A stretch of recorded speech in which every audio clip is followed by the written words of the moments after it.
Generasi ketiga pertahankan tradisi lomba bidar dari Ogan Ilir pernah 5 tahun berturut-turut juara. Perahu bidar milik Djamit, warisan turun-temurun dari neneknya, kini berusia 22 tahun. Meski sudah uzur, perahu sepanjang 30 meter ini tetap jadi andalan dalam setiap lomba. Pak Sangkut, bisa ceritakan pengalaman Bapak selama jadi pendayung bidar itu apa yang Bapak lakukan untuk lebih prima mendayungnya, Pak? Kompak kan itu lah. Lama atau saya kan gini, dari bujangan. Oh, lama Pak sama tidak bujang. Dari bujangan. Posisi di mana, Pak? Ini lalu. Tidak, maksud aku posisi di dayung. Oh, di dekat aku lah. Di bidar. Dekat aku. Oh, fungsi itu ya. Iya, iya. Jadi apa kiat dayungnya macam mana, Pak? Ya dari jelagan tadi lah. Ah. Ojeknya lambung, ojeknya kerap. Oh, itu ya. Kami dah baca, nah dulu itu. Jadi harus nurut komandan Harus ya. nurut. Iya, Komandan. benar. Hmm.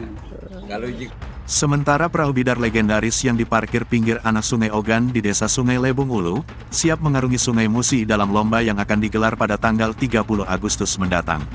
Perahu sepanjang 30 meter ini telah menjalani perawatan intensif selama 3 bulan terakhir. Kelangkaan kayu meranti, bungur, dan merawan membuat harga sewa perahu bidar semakin melambung tinggi. Pak Djamit, salah satu pemilik perahu bidar, mengungkapkan bahwa perahunya disewa dengan harga 50 juta rupiah setiap tahunnya untuk mengikuti lomba. Meski demikian, Pak Djamit tetap bersemangat untuk terus melestarikan tradisi lomba bidar. Perahu bidar yang tahun ini membela Kabupaten Pali adalah saksi bisu perjalanan 3 generasi keluarga Djamit dalam melestarikan tradisi lomba bidar. Dalam dunia lomba bidar, kekompakan dan peran seorang juragan, nahoda, posisi di tengah, menjadi kunci utama menuju garis finish. Satu turnamen, sebuah tim bidar biasanya terdiri dari 70 orang, 60 dan 10 cadangan. Hal ini karena dalam satu turnamen, sebuah tim biasanya akan bertanding sebanyak 3 kali. Dengan jumlah pertandingan sebanyak itu, pergantian pedayung sangat diperlukan untuk menjaga stamina dan kecepatan tim. Kocak menang. Jadi apa, Pak? Pertama ilmu. Ilmu itu payu ado. Ah, Kedua pedayung nak bagus. ah, Ketiga perahu nak bagus. itu kuncinya, Pak. Kalau ada satu baik kalah. Kayak kuat perahu buat jahat, nanti lokak menang. Kalau dia ada ilmu perahu jahat, kayu jahat kalah.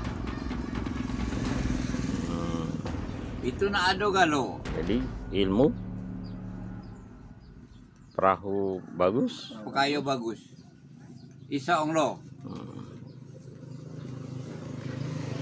Oke, Pak. Tadi ada 3, Pak. Sebutkan, Pak. Yang pertama yang punya bidar itu harus ilmu pengetahuan. Kalau dia ada kati pengalaman, namun dia kati ilmu tu pengalaman tu. Sudah tu pekayu nak kuat. Pekayu itu apa dia, Pak, maksudnya, Pak? Ya, Pedayung. pedayung itu nak kuat, nak serpa. Ah. Yang ketiga perahu itu nak bagus, nak licin. Oh. Jadi 3 harus. Harus itu. Oke. Di sini pentingnya peran juragan dalam mengendalikan kecepatan dan kekompakan tim. Jika ada yang terlihat lemah, harus segera diganti agar kecepatan perahu tetap terjaga, tambah kakek 7 cucu ini. Selain juragan, posisi-posisi lain dalam perahu bidar juga memiliki peran yang sangat penting. Juru batu berada di depan, sedangkan juragan berada di tengah untuk mengatur ritme dayungan. Di belakang juragan, ada petugas khusus yang membuang air dari dalam perahu. Sedangkan di bagian belakang, terdapat juru kemudi dan tukang sibur yang bertugas mendorong perahu. Sangkut, seorang pendayung berpengalaman, menegaskan pentingnya mengikuti perintah juragan. Kita sebagai pendayung harus selalu waspada dan mengikuti perintah juragan. Jika satu pendayung saja tidak kompak, maka seluruh tim akan terpengaruh, ujar Sangkut yang sejak bujang sudah bergabung di Bidar Djamit. Ya nah, Juru batu itu maksudnya apa, Pak? yang luar sekali. Oh, untuk Yang belakang. yang Di depan juru batu. Sudah itu juragan. Juragan di posisi Tengah. Ngatur. Oh, yang provokator Ngatur itu ya. dayung. Oh, dung gitu ya. Ngatur dayung baik. Oh. Terus? Nah, jadi yang yang tengah itu ada tukang tibo.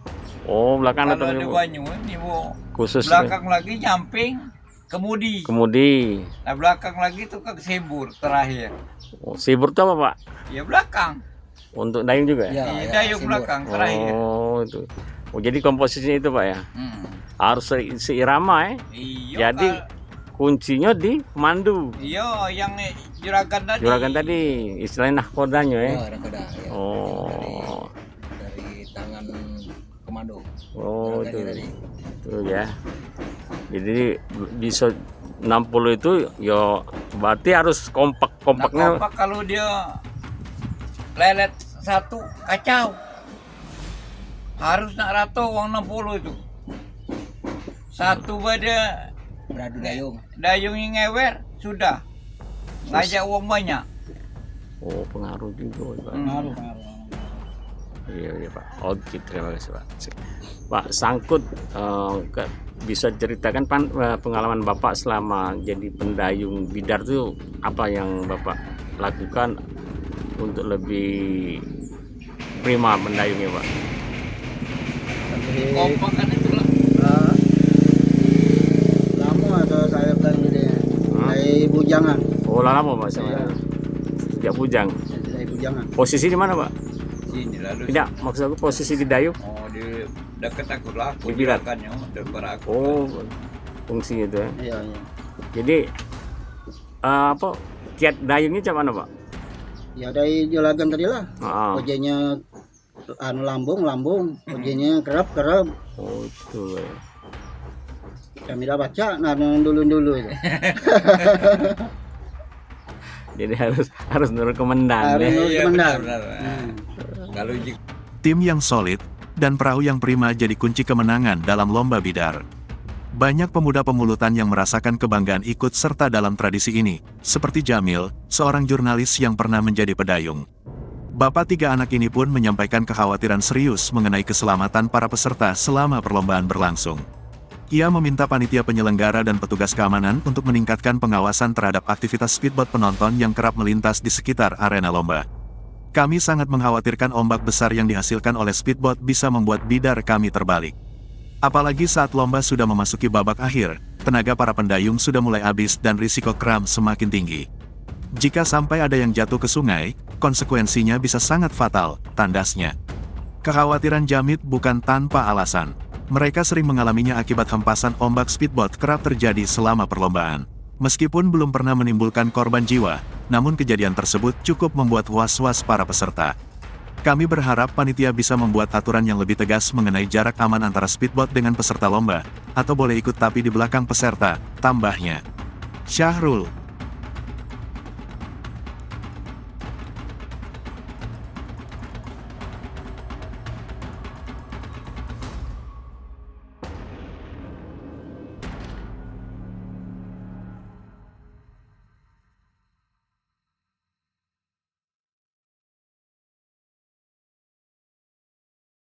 Download Tribun X sekarang, menghadirkan lokal menjadi Indonesia.